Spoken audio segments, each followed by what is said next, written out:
Setelah singgasana Allah, Allah menciptakan malaikat dari cahaya, dan mereka banyak jumlahnya. Allah menciptakan mereka sebagai makhluk yang kuat dalam beribadah, dan dalam bentuk fisik, dengan tujuan mengikuti perintah Allah. Mereka berpenampilan elok, dan berukuran besar, mereka bersayap, dan mereka mengambil banyak bentuk. Mereka abadi. Dan mereka tidak pernah menentang Allah.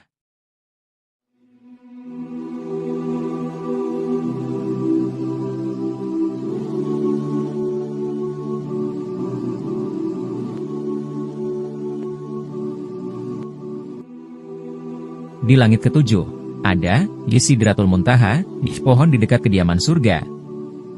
Pohon itu menandai batas terluar di langit ketujuh, yang tidak dapat dilewati oleh siapapun, bahkan para malaikat. Pohon besar ini menutupi seluruh surga dan langit. Pohon itu memiliki cabang yang tak terhingga jumlahnya. Pada setiap cabang ada daun yang tak terhingga jumlahnya. Pada setiap daun duduk malaikat yang besar. Akar pohon itu berada di lapisan keenam langit. Daunnya seperti telinga gajah, dan buahnya seperti guci besar.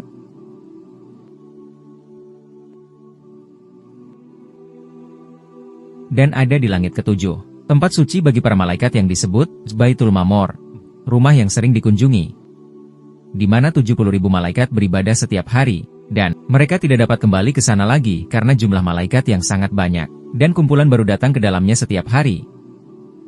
Dan di setiap langit, ada rumah yang dipenuhi malaikat, yang datang ke sana untuk beribadah. Dan nama rumah yang ada di langit pertama adalah Baitul Izzah, rumah kehormatan. Dan nama malaikat yang memimpin para malaikat dalam ibadah adalah Ismail, sang malaikat. Muhammad sallallahu alaihi wasallam berkata, di semua langit tidak ada ruang kaki atau bahkan ruas jari atau tangan yang tidak ada malaikat yang bersujud atau malaikat yang membungkuk di dalamnya. Ketika hari kiamat tiba, tetap saja mereka akan berkata, kami tidak akan menyembahmu sebagaimana engkau layak disembah jika kami tidak melakukannya tanpa menyekutukanmu. Saat mereka beribadah, mereka membuat barisan menjadi lengkap dan tetap berdekatan satu sama lain, dan mengisi celah pada baris, dan begitulah cara Nabi Muhammad sallallahu alaihi wasallam. Sekarang berbicara tentang Jibril, dia adalah malaikat tertinggi. Dia memiliki status tinggi dan kedudukan yang tinggi di samping Tuhan. Semua malaikat mematuhi Jibril. Tuhan sangat percaya padanya. Itulah sebabnya dia menjadi duta besar antara Tuhan dan para nabinya, turun kepada mereka dengan membawa wahyu. Dia memiliki 600 sayap, dan jarak antara setiap sayapnya seperti jarak antara timur dan barat. Setiap sayapnya memenuhi cakrawala, mutiara dan batu mulia dari semua warna jatuh dari sayapnya.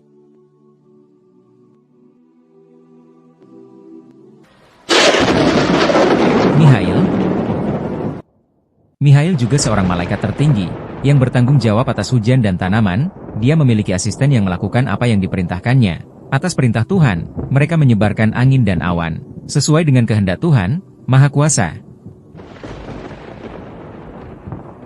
Dan juga ada malaikat pegunungan. Dan setiap manusia memiliki malaikat yang bertugas menjaganya baik ketika tidur, maupun ketika terjaga. Dan ada malaikat yang bertugas mencatat, satu di sebelah kanan dan satu di sebelah kiri. Mereka adalah para pengawas, satu mencatat amal saleh dan satu mencatat amal buruk. Adapun malaikat maut, namanya tidak disebutkan dengan jelas dalam Al-Quran dan tidak pula dalam hadis-hadis syahih Nabi Muhammad sallallahu alaihi wasallam. Malaikat maut yang ditugaskan untuk menjaga kalian akan mencabut nyawa kalian, kemudian kalian akan dibawa kepada Tuhan kalian. Dia juga memiliki pembantu yang mencabut ruh dari jasadnya, hingga mencapai kerongkongan, kemudian malaikat maut mengambilnya dengan tangannya, dan ketika dia mengambilnya, dia tidak meninggalkannya di tangannya lebih dari sekejap mata, sebelum diambil oleh pembantunya, dan dibungkus dengan kain kafan yang sesuai, yaitu orang-orang yang berbuat zalim dalam hidupnya. Malaikat maut akan mencabut ruh mereka dengan penuh kesakitan. Begitu banyak kesakitan, ketika malaikat mencabut ruh mereka dengan memukul wajah dan punggung mereka, dan orang-orang yang saleh dalam hidupnya. Malaikat maut akan mencabut ruh mereka dengan lapang dada dan penuh rasa hormat. Orang-orang yang dicabut ruhnya oleh para malaikat dalam keadaan baik dan suci, para malaikat akan berkata, semoga kesejahteraan dilimpahkan kepadamu, masuklah ke dalam surga karena apa yang telah kamu kerjakan. Kemudian mereka naik bersama ruh tersebut. Jika ruh tersebut adalah ruh yang saleh, maka dibukakan baginya pintu-pintu langit. Tetapi jika tidak saleh, maka pintu-pintu langit akan tetap tertutup, dan ruh tersebut akan dilemparkan ke bumi. Dan ada malaikat kubur, Munkar, dan Nakir. Mereka bertanggung jawab atas ujian kubur, dan telah dibebani tanggung jawab untuk menanyai para penghuni kubur tentang Tuhannya, agamanya, dan nabinya, dan mereka menguji orang benar dan orang berdosa. Mereka memiliki wajah hitam dan mata biru, dan mereka memiliki taring, bentuk fisik mereka mengganggu, dan suara mereka menakutkan.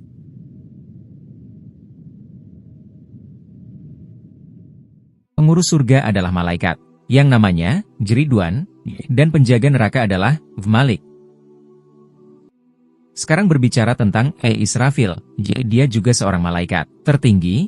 Tuhan berada di atas singgasana. Dan seperti yang telah kami ceritakan sebelumnya tentang pembawa singgasana Tuhan, bahwa jarak antara daun telinganya dan bahunya adalah 700 tahun, dan Israfil adalah salah satu pembawa singgasana, dan dia akan meniup trompet atas perintah Tuhan 3 kali. Trompet pertama adalah trompet ketakutan. Trompet kedua adalah trompet pingsan. Dan trompet ketiga adalah trompet kebangkitan.